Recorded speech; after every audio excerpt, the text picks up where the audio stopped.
Hey, you alright? So today I thought we react to a person who's doing van life in a micro camper, a freaking hatchback Nissan. This car right here, and I thought that's really interesting. I personally tried living in my Toyota Yaris for about 3 weeks, and I absolutely hated it because there wasn't much space. Like, even for you to change pants, you had to do it in like a really cramped up position, which I didn't like. So yeah, I ended up giving up and then moved to a room. So I'm really interested to see how this guy did it. So without any further ado, let's get into the video, right? Right? Okay. So how long have you been living in the Versa? About a half a year at this point. I don't know, 6 months. That's impressive. Like, if you go back, that's pretty much my setup. I had my setup just like that. Basically, if I didn't have the mattress there, it would simply look just like that. I just had space for me to move the stick shift around. This is Sheila. She's a 2007 Nissan Versa. I don't know. For some reason, I don't think Sheila is a good name for it. Maybe something like Lagatha, because Sheila is too basic, to be honest. She's got almost 180,000 miles on it. Lots of good life in her. So That's almost close to what my car is. Like, mine is 120,000 kilometers. I'm not exactly sure what that in freedom units, but here, I'll put the calculation right here. this is my living room. So this is kind of the main hangout zone when I'm not sleeping or outside of my car somewhere. Yeah, so I usually... Okay, his is much nicer than mine. So what I had was like 2x4s going all the way across, and then like a sheet of particle board or plywood. Yeah, just out in the open. I didn't have like carpet on top of it. There's just a sheet of plywood, and then a mattress goes on top of it. I didn't have a sink or anything like that because I wasn't gonna cook. I was just gonna buy stuff and eat at like a Tim Hortons or eat at the library or something like that. So yeah, his is much better. I think if I had something like that, I might have sticked it out. Do my cooking here. I can easily wipe down this surface so that it doesn't get on the carpet. I have my sink right here for doing dishes. This guy comes off. It's just an IKEA bowl. And then we have the water. That's awesome. Oops. There you go. So 2 valves. One's at the Before I tried living in a car, I lived in a minivan for like 8 months, and that was awesome. I had like something similar to this setup, but like I had like the hand pump version, not like the valve version. I think that would make it even better. tank. One's right here. So you can easily just shut that guy off. Drains into a gray water tank, which I can show you guys later. The thing is, like, I was doing this in Toronto. So like in winter, you can't really keep food in your car or anything like that. I mean, you probably could, it just wouldn't taste good, or like if you try to eat it, it would be frozen. So I didn't really want to keep food in my car. So like if I was like maybe living in Vancouver, I might have been able to get away with having food in my car. Trash can with just a little ring that holds the trash can or a trash bag in place, and a little lid fits on top of it. This is all plywood bamboo. Really nice stuff. When I'm entertaining. Come on. Hey, I'm Alex Honnold, and to support the work of my I know this guy. Well, I don't know him personally. I have seen him before. He's the free solo guy. I have this big gap feature right here in this wall, so I can spin around, put my feet through, and then 2 people can eat at this table together in a pretty comfy, close environment. So while I'm cooking in this area, I usually leave the window cracked open a little bit, but just for a little bit more exhaust, I have this roof vent up here. So it's just this little on-off switch. That's awesome. I would never do that. So I was thinking about like putting a solar panel on my car, and like I was like, nah, if I do that, people gonna know that I live in my car, and I don't want people to like break into my car, so I would never do such a thing. And that gets rid of any steam that I will have coming off of my food. This is obviously the main driving, or the cockpit of the van. I have light switches right here. So this one is the overhead light, which you can see obviously when it's darker. And then I have a little underbed light right here to be able to see all of my like pantry stuff. So all my Clif Bars, avocados, stuff like that. Down here I have most of my a lot of my storage, food storage and cooking gear. So I have just this like cheap Coleman from REI, plenty of hot cocoa for the cold days, granola, essential for yogurt, and then a lot of my like pasta, chips, oatmeal, stuff like that. With all of those fuses, we have the Goal Zero, which powers everything I have. So I just have this 12-volt plug right here, and that runs under to the fuse box. Dude, that's awesome. I personally just had like an RV battery. When I was living in my minivan, I connected to the solar panel, and like that was his own system, and I didn't connect it to the van battery or anything. But when I was living in my car, I didn't want to put a solar panel on top, so I just connected it to the car battery, and then while the car is running, I would have a switch, and that would charge my battery while I'm moving, and then when I'm done, I would like switch off, and then when I'm like living inside the car, I would only use up the RV battery, and I wouldn't drain up the car battery. But I also have wires coming up from the fuse box here for the switches. Goes all over the van, through the headliner, wires up my lights and all that stuff. If I'm just running like LEDs and charging my phone and stuff, it usually lasts like 2 full weeks. Back here, I have a lot of my clothing storage and other stuff for activities that I'm not doing every day.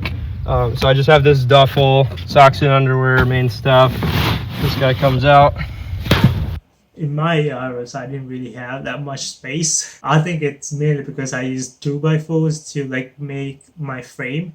If I had used plywood like he did, I wouldn't have all these like bulgy pieces of wood going across. Yeah, I guess next time I might try it. Or next time I might just move into a Sprinter, who knows. I can keep stuff in here. I could keep a pair of shoes or whatever.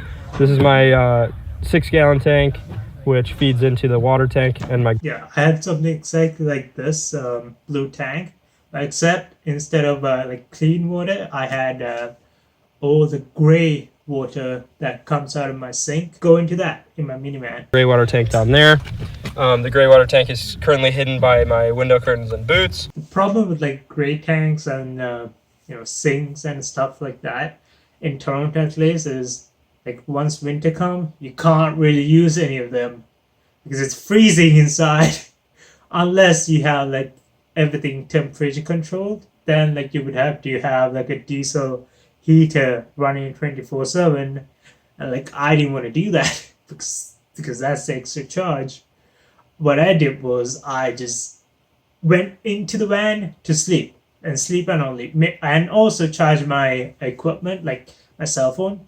Everything else I just did it like at the university or at a Tim Hortons or library. And onto the actual bed system. So you just pull up on the factory latch for this seat right here, hold the webbing.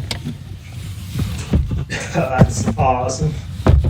And then release it, and that guy makes a good like 6.5 foot bed. I bought a like $2 dry bag at Target, and then put a little plastic PVC fitting. It fits right over it. It takes like 10 pumps. It's just easier on your lungs.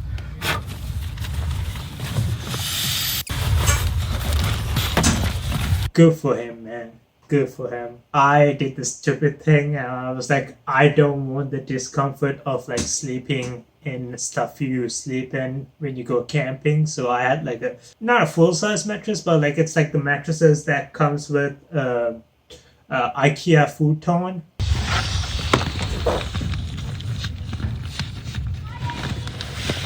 You got that guy.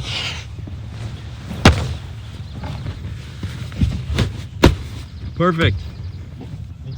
So right back here behind the driver's seat, I store all of my window curtains, which I hand sewed. That's a lie, I use a sewing machine. I tried to hand sew it as well, like my window curtains, but then I was like, let me just ask my mom and see if she will do it for me. And guess what? She did. And I saved like 2 hours of work. But yeah, each one goes to a specific window and has little magnets to hold them in. And then up here, I just tuck this under the visor, above the visor, but I have a little curtain rod and this guy covers. I don't know, like that doesn't make sense to me over here. Shouldn't it be flipped around though? Shouldn't the black side be facing the outside and not the inside? At least that's what I would think it should do. Maybe he just switched the two around just for the video, to show it quickly to the videographer. Covers the whole thing up. Just tuck it over the steering wheel. Yeah, so it's the middle of the day right now, and I have all the blackout curtains on, and it makes it dark enough that I could easily sleep during the day if I was tired enough. I've got my lights on right here.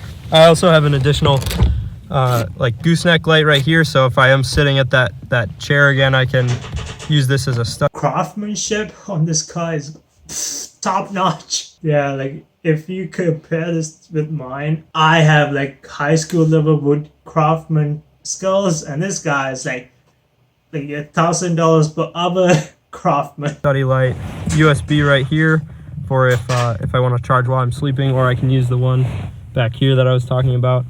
And I made sure to make my trash can and my sink as low profile as possible so that I can actually sleep 2 people if I want to. It's pretty tight, but I have done it and it is pretty comfortable. So my process every morning when I'm getting up to go to work, I usually just leave my pants right here, put them on like that, come down here. Yeah, I can't do that. I had to put my pants on while I was lying on the bed because I couldn't do that. I couldn't sit on the bed and put my pants on. I had to lay on my back and put my pants on. But for putting on my shoes, I actually sat down on the seat and then put my shoes on. Here, get my boots on, as a normal human would do in a driver's seat. And I'm ready for the day. But if I want to get this ready to drive, I'll take off the window curtains, slide this guy to the side and tuck it up.